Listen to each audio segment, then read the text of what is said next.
So we see the Weather Underground back in the 60s, and we see a connection between Bel Airs and Obama, and we see that type of thing taking place in the streets through Occupy Wall Street. I would agree with you that the 60s were a very difficult time for America. It was a time that the young people rejected the morals and tradition of traditional America. And today, in the world today, we see that Occupy Wall Street is doing similar things. There are many demonstrations where these young people are camping out, they're using drugs, they're hurting, raping, harming other people, they're breaking the law, and they think that this is all right for them to do that. Mm-hmm. And I think in some ways they've been deceived by either others who have led them astray, or they have the wrong example of what they ought to be doing. Yeah, it seems like there is a belief that there's lack of honor between parents, and then all of a sudden they're beholden to the government taking care of them.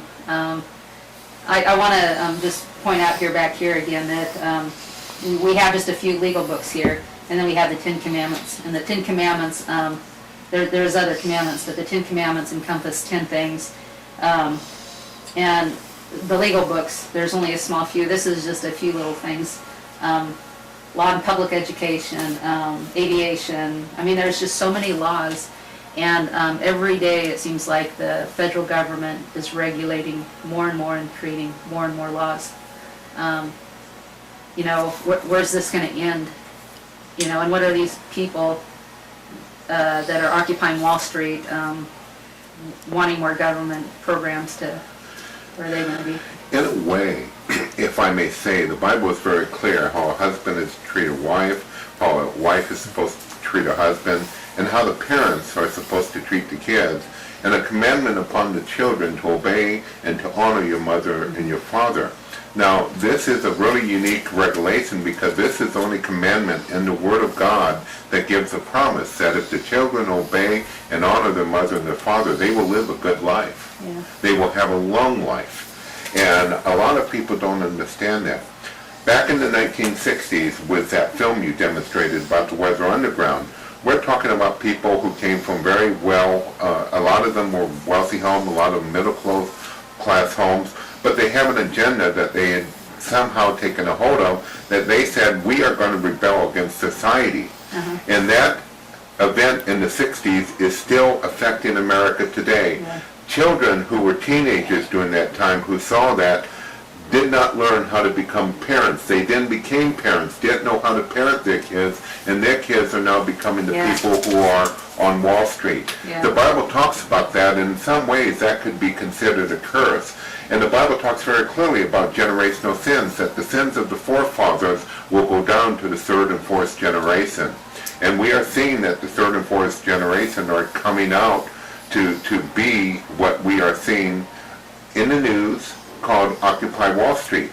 In the last couple of months, we've seen some of the demonstrations that these people have done.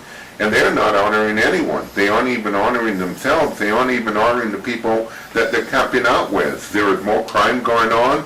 They're doing hygienic purposes that is contaminating fecal material. They are not doing certain things that are for their own benefit. Yeah. And if I may bring to the point, the Ten Commandments are not a burden to be held over us. The Bible simply says if you live this will be good for you, and you will be protected and kept safe from the evils of life. Yeah, it would have been nice just to stick to the Ten Commandments. For sure the 1960s was brought about. They were going, to the Vietnam War, and no matter what you think about that, it seemed to create a rebellion. A spirit of rebellion came upon America, and all of America took a dramatic change. And some people would argue not for the best, but rather for the worst. Yeah. And I think today we are still suffering from that rebellion that we see.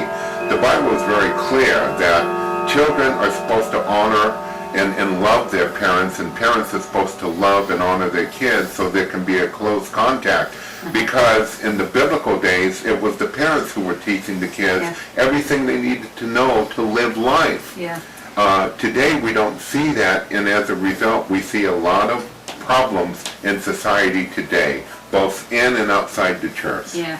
You know, if there wasn't, you know, as the Bible calls it, a famine of the Word of God in the last days, where people actually adhered to the Old Testament and understood that the prophets meant what the prophets meant back then and today, because it talks plenty about the end of the days. But it also talks about when they came out of Exodus, over and over again, God said, teach these things to your children, teach these things to your children.